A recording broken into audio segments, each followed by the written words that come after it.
Hi, welcome back to another video on the Budget Mini Clubman. So if you haven't catched up on the last episode, I'll briefly run through what's happened. Cars obviously flip around the other way. We've finished this side apart from the front end. It's time to tackle the back now. The back end wouldn't be such an issue if it hadn't had an accident at the back. So I went through and sort of showed everything that I found rust-wise. There's been a repair here on this side, but this actually isn't straight. This is actually sort of leaning back, and the hinge panel is actually back a little bit on this side. From measuring from there, and same on the other side to the bulkhead, it is actually pushed in, and you can see the repairs and the amount of filler that's in it here. Having had a look at the boot lid is also a bit pushed in. The number plate lamp's cracked and sort of been shoved back, so I think it's had a bit of an impact at the back. Nothing too bad, because obviously the car continued to drive, I assume, because obviously someone's bogged this over with filler and they sort of continue to use the car. So I don't think it was a hard hit. I wouldn't have thought anything like the subframe is out of line. It has, I think the bumper's taken the brunt of it, and it's just pushed the bumper rail in a little bit. I'm in a bit of a dilemma because obviously I need to cut the valance off. That needs to be cut off and done. That's what I want to try and achieve in this episode. But also I don't really know how far to go with this, because obviously we are on a budget, but I also need to do the job right. You can get the lower panel from Heritage, which is basically all the way along here, there, all the hinge, all the way across. That will give me a good datum point, a good reference, because it's basically a complete straight piece of metal, and it would bring everything that needed to be brought back out, and makes everything completely solid and gives me a nice sort of platform to weld the new floor, the Valance to. The other option is to buy the end repairs to go here and sort of make the hinge panel come back out to that. I don't know what to do with it yet. I haven't got to address it just yet. I'm going to get the Valance off because it has to come off anyway. The hinge panel here is rusty as well. Sorry, the bumper rail was a bit rusty here anyway. So in a way it would work out to do the full thing, but it's a big hit out of the budget. You can buy them in pattern panels, so you can buy both ends, so both sides and this, and then you weld it all together in 3 sections. If anyone's had the experience with that, please let me know, post in the comments below, because I would quite like to see or hear of anyone's experience of that. It is £50, so it's not too bad, and it's the full, obviously, area sorted. Yeah, so I will leave that with you guys. Please post in the comments below if you've had any experience with the Magnum panels, the 3 panels that go along the back. I'd be quite interested to hear about that. I'm quite pumped up about Magnum panels at the moment because the rear quarter went really well, so I just don't know how bad or how good that was at the back. So we'll get on to that in the next episode after this one. For now, let's get this Valance off, let's see what we're working with, see how bad things are, and if we get time, we'll clean back some of this boot inside and get some primer on it and sort of start protecting it from the elements. Right, so if you remember, that's where it's been repaired, and I think that's maybe where it's been pushed out. Yeah, it's how far we go with it, but like I mentioned, it's cracked. You can see the big split in the filler there and stuff like that. It's obviously rusty and it's starting to go along here, so it'd be quite nice to have the whole back section new. But we are going to get this off and we'll go from there.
Right, so that adds to the list. I've seen an oversill, seen an overfloor, seen an overflitch, and I've seen an overvalance.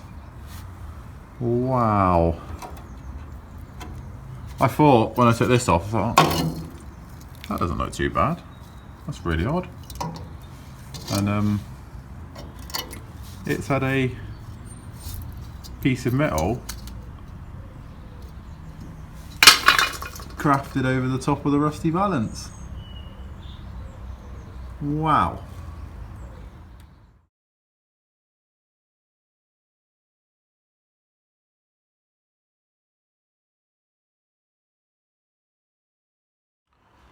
Right, again, covered in all sorts.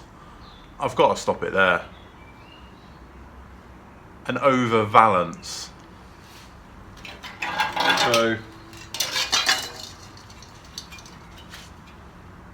there's your new valance. There's your old one. There is me thinking it's had a quarter put in it. When I was cutting the main section of the valance off, I was like, seems pretty thick this. A bit weird. And if you're wondering why I've cut the valance off in 3 sections, it's because I wanted to try and save the closer panels. The one on the passenger side, I just need to repair the edge of it, so I'll just cut it off and then shape it again. This side, might have to do the same with that. So I'm going to try and save those. But, so you've seen this section. I thought this was a bit thick. There is two balances.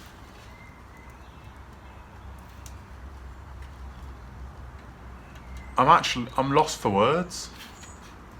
This weighs an absolute ton.